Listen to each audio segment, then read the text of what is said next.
تو یہاں پر بھی دو لوگوں کی جو ہے وہ بات کی جا رہی ہے. تھرڈ ایگزامپل جو ہے وہ سورۃ البقرہ کی ہے, بقرہ کی آیت نمبر 250. اب یہاں پر یہ پوچھا گیا یسألونک ماذا ينفقون, وہ آپ سے پوچھتے ہیں کہ ماذا ينفقون, اللہ کی راہ میں مال کہاں خرچ کریں. قل ما انفقتم من خیر فللوالدین, کہہ دیجیے جو مال تم خرچ کرو تو والدین کے لیے. یہ پہلا ٹکڑا ہے. پھر والاقربین, یتامی, مساکین, پھر سب دوسری کیٹیگریز کا ذکر ہے. اسٹارٹنگ میں اللہ تعالیٰ نے اس طرح سے اس کا آنسر دینا شروع کیا. کس سوال کا؟ کہ ہم اللہ کی راہ میں مال کہاں خرچ کریں. اب ایک دوسرا کویسچن ہے جو سورۃ البقرہ کی آیت نمبر 219 میں ہے, جس میں فرمایا گیا وَيَسْأَلُونَكَ مَاذَا يُنْفِقُونَ. سیم سوال کہ وہ پوچھتے ہیں 219 میں بھی کہ ہم ماذا ينفقون, لیکن یہاں ماذا ينفقون سے مراد ہے 219 میں کہ کون سا مال خرچ کریں. اور یہ کیسے پتا چلا کہ ماذا ينفقون آیت نمبر 215 میں ماذا ينفقون کا مطلب ہوگا کہ اللہ کی راہ میں مال کہاں خرچ کریں, اور 219 میں اس سے مراد ہوگی ماذا ينفقون سے کون سا مال خرچ کریں. وہ اس طرح سے کہ جو جواب اللہ رب العالمین نے دیا ہے آیت نمبر 215 میں, اللہ رب العالمین نے فرمایا کہ کہہ دیجئے کہ کس پہ مال خرچ کرو, والدین پہ, اقربا پہ, یتاما پہ, مساکین پہ, رائٹ. اور جو دوسری بار جب پوچھا گیا آیت نمبر 219 میں, تو کیا جواب دیا گیا؟ قل العفو, کہ جو ضرورت سے زیادہ ہو. سوال ایک ہی تھا, پوچھنے کا اسٹائل بھی ایک ہی تھا, پوچھنے کا اسلوب بھی ایک ہی تھا, لیکن جواب تو الگ الگ دیے گئے. تو غرض یہ کہ آیت نمبر 215 میں اللہ اس آیت کا مفہوم اللہ تعالیٰ یہ فرما رہے ہیں کہ مال جس مصرف میں بھی خرچ کرو گے وہ بہتر ہے. اب اس لیے کہ پوچھنے والا یہ پوچھنا چاہ رہا تھا کہ مال کو کہاں خرچ کیا جائے, اس کا صحیح مصرف کیا ہوگا, اس کا صحیح استعمال کیا ہوگا. جبکہ وہی سوال جب آیت نمبر 219 میں کیا گیا تو اس کے جواب سے ہمیں کیا معلوم پڑتا ہے کہ سوال یہ کیا جا رہا ہے کہ کتنا مال خرچ کریں. اسی لیے اللہ رب العالمین نے جواب دیا قل العفو, کہ بھئی تمہاری ضرورت سے جو زیادہ. اب ضرورت اتنی سبجیکٹیو ہے نا. So this is the beauty, alhamdulillah. Okay, اب ہم چلتے ہیں کچھ اور مثالوں کی جانب. یہ ہم نے دیکھا, آج ہم نے سب سے پہلے دیکھا حرف جر کا اضافی استعمال, پھر ہم نے دیکھا واو کے کچھ مفہوم, پھر ہم نے فا کے کچھ میننگز دیکھے. اس کے بعد جو ہے ہم نے ضمیروں اور پروناؤنس جو ہیں ان کے ڈسپرژنس کی کچھ مثالیں دیکھی, اور دیکھا کہ بعض اوقات جب پروناؤنس کا جو ہے اور ضمائر کی جو ہے کا تعین نہیں ہوا ہوتا ہے تو عربی زبان سے ناواقفیت کی وجہ سے جو ہے غلط انسان جو ہے اس کے معنی نکال سکتا ہے. اب آئیں کچھ اور لفظ ہیں, کچھ اور الفاظ ہیں جن کو ہم بہت زیادہ انکاؤنٹر کرتے ہیں قرآن کریم میں بار بار, اور اگر ان کی الگ الگ ڈائمینشنز ہمیں پتہ ہوں کہ اس ایک عربی کے زبان کو کتنے الگ الگ صورتوں میں اور ڈائمینشنز میں استعمال کیا جا سکتا ہے, so inshallah we will be in a better position to inshallah engage with the book of Allah Ta'ala. اس کا یہاں پر اب ہم دیکھنے چلے ہیں the Arabic word جعلا, جین, عین اور لام. اوکے, ہم جعلا جو ہے اسے اس کا ایک جو لفظی ترجمہ کرتے ہیں وہ یہ ہے کہ اس نے بنایا, he made it, that's how we translate جعلا. اور بعض اوقات جعلا جو ہے وہ خلقہ کے میننگ میں بھی استعمال ہوتا ہے, جیسا کہ اللہ رب العالمین نے ارشاد فرمایا سورۃ الانعام کی آیت نمبر 1 میں الحمدللہ الذی خلق السماوات والارض وجعل الظلمات والنور, کہ تعریف ہے اس اللہ کے لیے جس نے آسمانوں اور زمین کو پیدا کیا اور اندھیرے اور روشنی کو پیدا کیا. تو یہاں پر جو ہے خلق اور جعل، اللہ تعالیٰ نے زمین اور آسمان کو پیدا کیا اور ظلمات اور نور کو جو ہے بنایا. اب کبھی جو ہے جعلا اعتقاد کا معنی بھی جو ہے وہ دیتا ہے، یعنی اس کا عقیدہ ہے. یہ اس کی اگزامپل ہے سورۃ الانعام کی آیت نمبر 136، جس میں اللہ رب العالمین فرماتے ہیں وَجَعَلُوا لِلَّهِ مِمَّا زَرَعَ مِنَ الْحَرْثِ وَالْأَنْعَامِ، اور اللہ نے جو کھیتی اور چوپائے پیدا کیے ان کے بارے میں مشرقین کا عقیدہ یہ ہے کہ وَجَعَلُوا لِلَّهِ، یعنی ان کا یہ جعل اور انہوں نے بنایا ہے نا، یہ ان کا عقیدہ ہے. This is what they believe. تو غرض یہ کہ جعلہ جو ہے صرف میک کے معنی میں نہیں بلکہ اعتقاد اور عقیدے کے مفہوم کے طور پر بھی استعمال ہو سکتا ہے. اب آئیں ایک دوسرا لفظ جس کو ہم بہت زیادہ انکاؤنٹر کرتے ہیں قرآن کریم میں، شے یعنی تھنگ، جسے ہم جس کا لفظی ترجمہ کرتے ہیں anything، کل شیء قدیر، اللہ علی کل شیء قدیر. تو یہ شے جو ہے چیز کے طور پر استعمال ہوتا ہے، ہر چیز. تو شے جو ہے وہ کبھی فاعل کے طور پر استعمال ہوتا ہے، کبھی مفعول، اور کبھی مفعول مطلق کے طور پر بھی استعمال ہوتا ہے. سورۃ الطور کی آیت نمبر 35 میں اللہ سبحانہ و تعالیٰ فرما رہے ہیں ام خلقوا من غیر شیء ام هم الخالقون، کیا وہ بغیر کسی شے کے پیدا ہو گئے یا وہ خود خالق ہیں. اب یہاں پر شے کا لفظ خالق کے معنوں میں ہے کہ کیا وہ بغیر کسی خالق کے پیدا ہو گئے ہیں. دوسری اگزامپل ہے سورۃ الکہف کی. سورۃ الکہف کی آیت نمبر 70 میں ہم دیکھتے ہیں اللہ رب العالمین فرماتے ہیں فَلَا تَسْأَلْنِي عَنْ شَيْءٍ، تم مجھ سے کسی چیز کے بارے میں نہ پوچھنا. جس کا مطلب یہ ہے کہ مجھ سے کسی ایسی چیز کے بارے میں سوال نہ کرو جس پر میرے کسی اہم کام کا انحصار ہو. تو غرض یہ کہ شے جو ہے yes Bushra, these are employed meaning, and ہم اس کو امپلائڈ میننگ اس لیے بول رہے ہیں کیونکہ we are not aware sometimes that what are the different dimensions in which a particular word in Arabic can be utilized. And the scholars of the usul tafsir, they give us various examples and tell us that although in our limited understanding in what we have learned, we think shay to be have a simple meaning of a thing or an article or most often ہمیں لگتا ہے کہ یہ کوئی ایسی tangible سی اور ایسی شے ہے جس کا جو ہے جو لائک جو ہمارے سامنے ہے، جسے ہم سینس پرسیپشن سے جو ہے فائنڈ شے، ایک عام سی چیز. لیکن شے جو ہے وہ اتنے الگ الگ معنی بھی لے سکتی ہے عربک لینگویج میں. سو امپلائڈ میننگ سے زیادہ یہ عربوں کی زبان کا سٹائل تھا. یہ اپنی زبان میں جب شے کے لفظ کو استعمال کرتے تھے تو اس کے اتنے الگ الگ یوزیجز تھے ان کے یہاں پر. اور قرآن کریم کی جو زبان ہے وہ عربی کی وہ زبان ہے جو قریش جو بولا کرتے تھے نبی اکرم صلی اللہ علیہ وسلم کے زمانے میں. So I hope you inshallah got your answer. اب ہم چلتے ہیں ایک دوسرے اسٹائل اور ایک دوسرے اسلوب کی طرف. وہ اسلوب ہے ہم سب نے گرامر میں پڑھا ہے کہ جو جملۃ الاسمیہ ہوتا ہے، جو نومینل سینٹنسز ہوتے ہیں عربی زبان کے، اس میں ایک ہوتا ہے مبتدا اور دوسرا ہوتا ہے خبر. ایک ہوتا ہے سبجیکٹ اور دوسرا ہوتا ہے پریڈیکیٹ.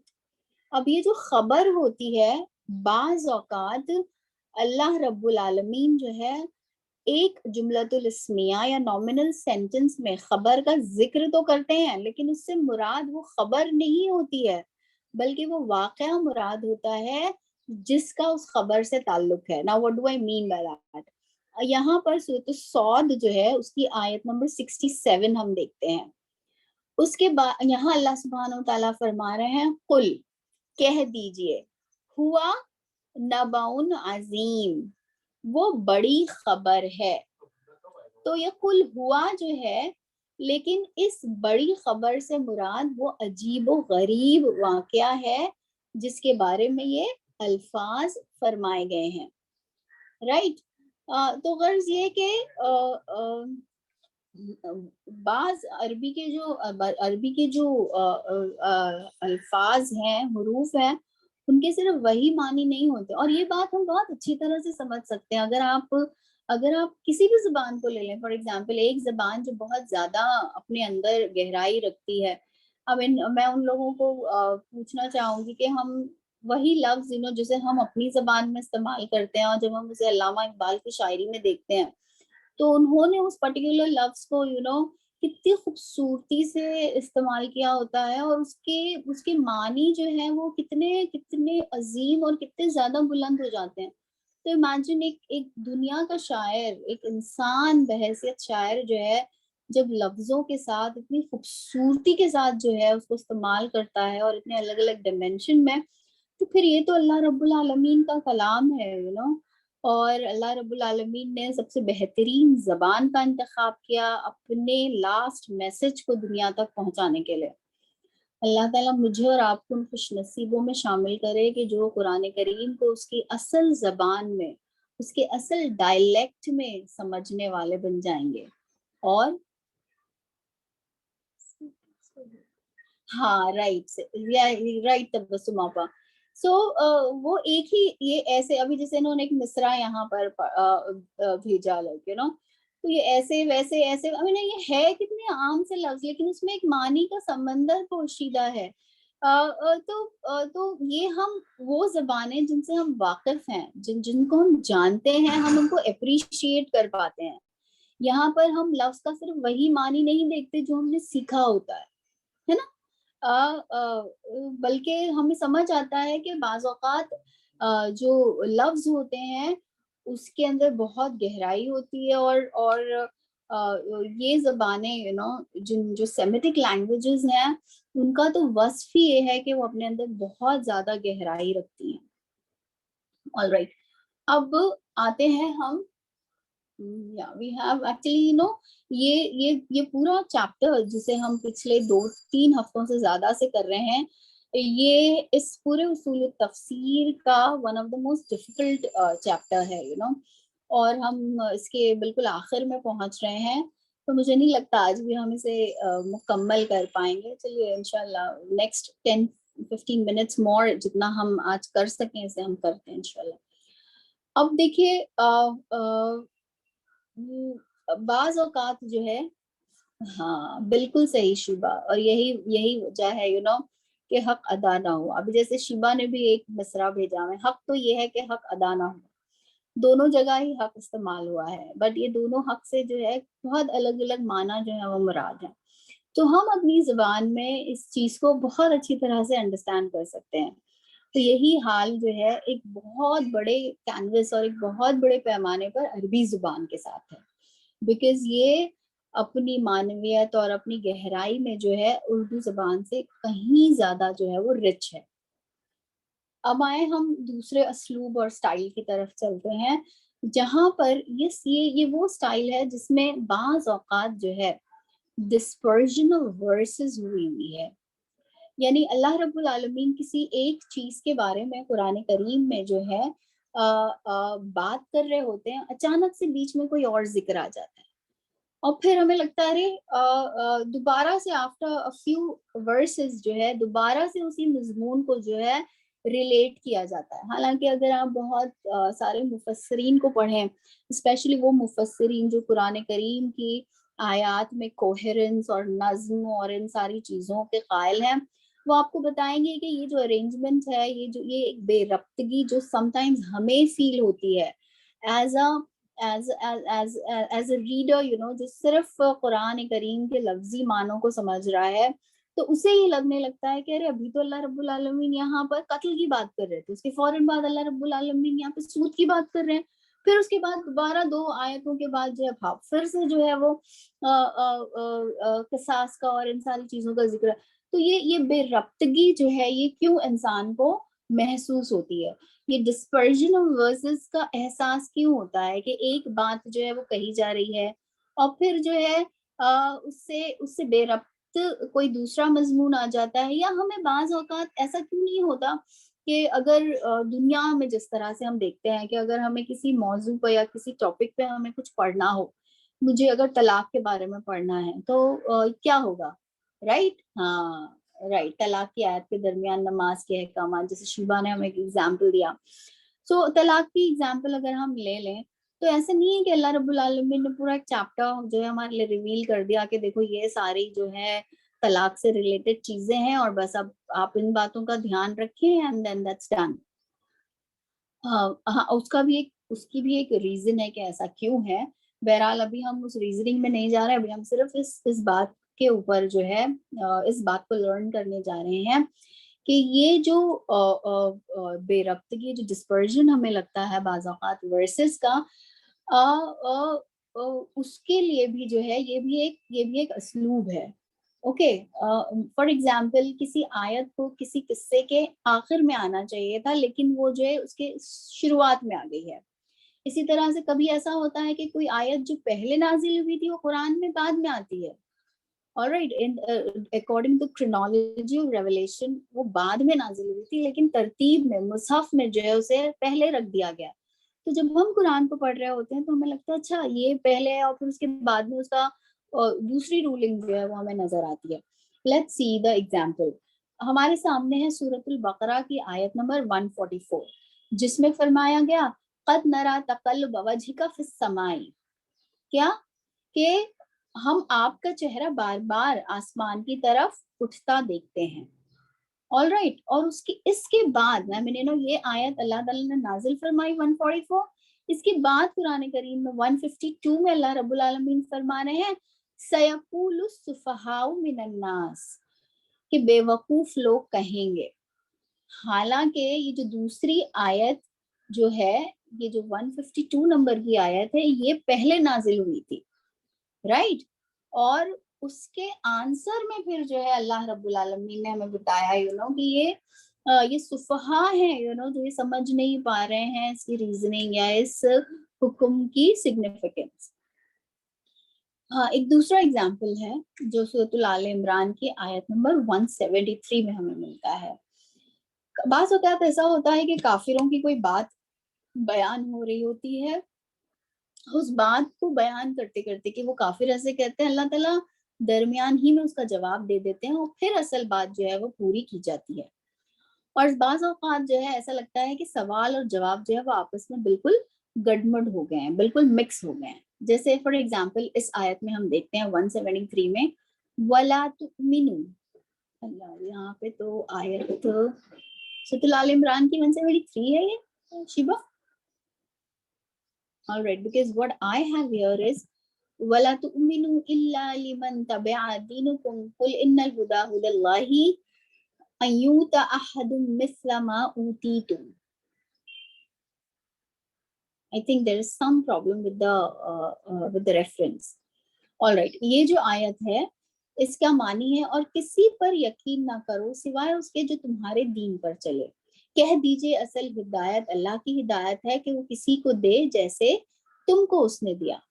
اس آیت میں قل ان الہدا ہدی اللہ, کہہ دیجئے کہ بے شک ہدایت اللہ کی ہدایت ہے. یہ دراصل کیا ہے, یہ کافروں کی بات کا جواب ہے, لیکن اللہ تعالیٰ نے اس سے پہلے اور اس کے بعد کافروں کی بات جو ہے وہ بیان کی ہے, اور بیچ میں یہ جواب آ جانے سے جو ہے بعض اوقات یہ کلیئرٹی جو ہے وہ نہیں آ پاتی ہے. تو جو اصول التفسیر کے لکھنے والے جتنے بھی آتھرز ہیں وہ یہ کہتے ہیں کہ قرآن فہمی یا قرآن کو انڈرسٹینڈ کرنے میں جو مشکلات اور جو رکاوٹیں ہوتی ہیں ان کو ڈیفینیٹلی آپ چند ایگزامپلس کے ذریعے سے نہیں بیان کر سکتے. یہ تو ایسا ہی ہے کہ ایک انسان جو ہے وہ جتنا اس زمانے کی عربی زبان سے جو ہے وہ اس کو جانے گا، جتنا اس ڈائلیکٹ کا اس کو نالج ہوگا، جتنا وہ اس زمانے کی کلاسیکل عربی زبان کو پڑھے گا، اتنا جو ہے وہ اس پوزیشن میں ہوگا کہ اللہ کے اس کلام کو اپریشیٹ کر سکیں. دیکھیں ہم اپنا ہی اگزامپل لے لیں نا. ہمارے لیے فرسٹ لینگویج اردو یا چند لوگوں کے لیے انگریزی ہے. ہم بچپن سے یہ زبانیں پڑھ رہے ہیں، اردو اور انگریزی. لیکن کیا ہم یہ کہہ سکتے ہیں کہ اردو زبان میں لکھی گئی ہر کتاب کو جو ہے میں بالکل پرفیکٹلی سمجھ سکتی ہوں اور پوری طرح سے اسے اپریشیٹ کر سکتی ہوں؟ یا انگریزی زبان جو میں پچھلے 30 سال سے ہم بول رہے ہیں اور وٹ ایور، کہ ہم جو ہے اس زبان میں لکھی ہوئی ہر کتاب کو اور ہر کہے گئے مضامین کو بالکل صحیح طور پہ اپریشیٹ نہیں کہہ سکتا نا کوئی یہ، وہ جو 40 سال سے بھی اسے پڑھ رہا ہو. تو غرض یہ کہ جتنا زیادہ ہم زبان کی گہرائی میں اتریں گے، جتنا زیادہ اسے پڑھیں گے اور جتنا زیادہ اس سے اپنے آپ کو جسے ہم کہتے ہیں کہ روشناس کروائیں گے، اتنا زیادہ ہم اس کو اپریشیٹ کر سکیں گے. تو ہم بار بار جب بھی ہم اصول تفسیر یا یہ اس قسم کے جو بھی ہم مضمون جو پڑھتے ہیں، تو ایک بات کا شدید احساس ہمیں ہوتا ہے، اور وہ احساس ہوتا ہے کہ کتنا زیادہ ہمیں پڑھنے کی ضرورت ہے، کتنا زیادہ ہمیں علم کی جستجو اور علم کو حاصل کرنے کی ضرورت ہے. رائٹ؟ امیجن اللہ تعالیٰ کی جو کتاب ہے، یعنی جو ہمارا ایک ڈائریکٹ رشتہ ہمارے دین سے بناتی ہے، آج زندگی کے 40 سال گزر جانے کے بعد بھی میں اور آپ اگر اس پوزیشن میں نہیں ہیں کہ ہم اس کو اسی زبان میں پڑھ کر اپریشیٹ کر سکیں، تو یہ بہت بڑا لاس ہے میرے اور آپ کے لیے. اور اللہ تعالیٰ ہمارے لیے یہ ممکن کرے کہ محتاجوں کی طرح بیساکھیوں کے ذریعے. Okay it's 373. Okay, I'm so sorry Shiva for the wrong reference. It was a wrong print on my side. So جتنا ہم علم پڑھتے ہیں، اتنا زیادہ ہمیں احساس ہوتا ہے اس بات کا کہ کتنا مزید ہمیں اور پڑھنے کی ضرورت ہے. تو اللہ تعالیٰ مجھے اور آپ کو ان خوش نصیبوں میں شامل کر لے کہ اس دنیا میں رہتے ہوئے ہمیں یہ خوش نصیبی ہمارے حصے میں آئے کہ ہم اللہ کی کتاب کو بغیر کسی کلچز اور بغیر کسی بیساکھیوں اور اپاہجوں کی طرح نہیں، بلکہ صحت مند انسانوں کی طرح جو ہے، جس طرح سے ایک انسان چلتا ہے اور دوڑتا ہے اور ایک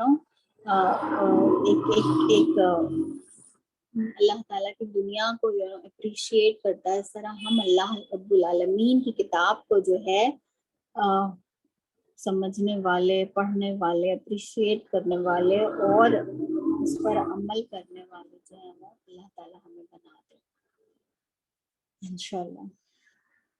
تو غرض یہ کہ ایک دوسرا مضمون بھی ہے، لیکن وہ تھوڑا اور وہ ہے محکم اور متشابہ آیات. پتہ جب ایز اے کالج اسٹوڈنٹ یہ جو محکم اور متشابہات آیات ہیں، مجھے ہمیشہ یہ لگا کرتا تھا کہ متشابہات نازل کرنے کی ضرورت ہی کیا تھی، تو کنفیوژن ہو جاتا ہے نا، اللہ تعالیٰ سب کچھ محکم ہی نازل فرما دیتے، تو یہ اتنے ڈفرینٹ اوپینین بھی نہیں ہوتے، اتنا جھگڑا بھی نہیں ہوتا، ہر چیز محکم ہی ہو جاتی ہے نا، متشابہات کیوں ہے؟ لیکن جب آپ چیزوں کو پڑھتے ہیں، جب آپ کو پتہ چلتا ہے کہ متشابہات جو ہیں دراصل اللہ رب العالمین کا اتنا بڑا انعام ہے کہ اللہ رب العالمین نے قرآن کریم میں جو ہے متشابہات ایلیگوریکل جو ہے وہ چیزوں کو استعمال جو ہے وہ فرمایا ہے. میرا خیال ہے کہ ہم لوگوں کو یہ ٹاپک جو ہے اب اگلے ہفتے کے اوپر یہ جو موقوف کرنا ہوگا انشاءاللہ. تو ہم محکم اور متشابہ آیات یہ ایک ٹاپک رہے گا ہمارے لیے اس چیپٹر کو فنش کرنے. اس کے علاوہ ایک ایلیگوری جسے ہم کہتے ہیں کنایا، جسے ایک امپلائڈ میننگ کے طور پر بھی جو ہم استعمال کر سکتے ہیں، اس کی جو ایک ایگزامپل ہے وہ ہم دیکھیں گے. اور تعریض یعنی کہ اللہ رب العالمین جب کسی شخص کو یا کسی گروپ آف پیپل کو پسند نہیں کرتے ہیں نا، تو ان کو ڈائریکٹ ایڈریس بھی نہیں کرتے ہیں قرآن کریم میں. ان کے لیے یعنی اللہ تعالیٰ ان کو ایڈریس کرنا بھی پسند نہیں کرتے ہیں، ان کا نام لینا بھی پسند نہیں کرتے ہیں. تو وہ تعریض جو ہے کس طرح سے استعمال ہوتی ہے، اس کا استعمال ہم دیکھیں گے. اور آخر میں جو ہے ایک لاسٹ اسلوب جو ہے قرآن کریم کا، اسے بھی ہم، تو ایسے ہمارے 4-5 سب ٹاپکس ہیں جو رہ جاتے ہیں، جو انشاءاللہ تعالیٰ ہم اگلے ہفتے جو ہے وہ مکمل کریں گے. اللہ رب العالمین سے دعا ہے کہ اللہ تعالیٰ ہمارے لیے قرآن کریم کے علم کو جو ہے ہمارے دلوں کو کھول دے، قرآن کریم کو ہمارے دل کی بہار بنا دے، اور قرآن کریم کو جو ہے ہمارے سینوں کا نور بنا دے. اور اللہ تعالیٰ ہمیں ہماری زندگیوں کے فیصلے قرآن کریم کی روشنی میں کرنے والا بنائے. اللہ تعالیٰ قرآن کریم پر چلنا ہمارے لیے آسان کر دے، اور ہمیں اور ہماری ذریت کو ہمیشہ اس بات کا ہر گزرتے وقت کے ساتھ احساس، اور شدید سے شدید تر احساس ہوتا رہے کہ یہ اللہ رب العالمین کی کتنی بڑی نعمت ہے جو ہمارے پاس اس دنیا میں موجود ہے. اور اسی نعمت کے احساس کو اپریشیٹ اور اس کی احسان مندی کا جو رویہ ہو سکتا ہے، اللہ تعالیٰ ہمیں وہ رویہ اپنانے والا بنائے. آمین ثم آمین. وآخر دعوانا الحمد للہ رب العالمین. جزاک اللہ شکرا.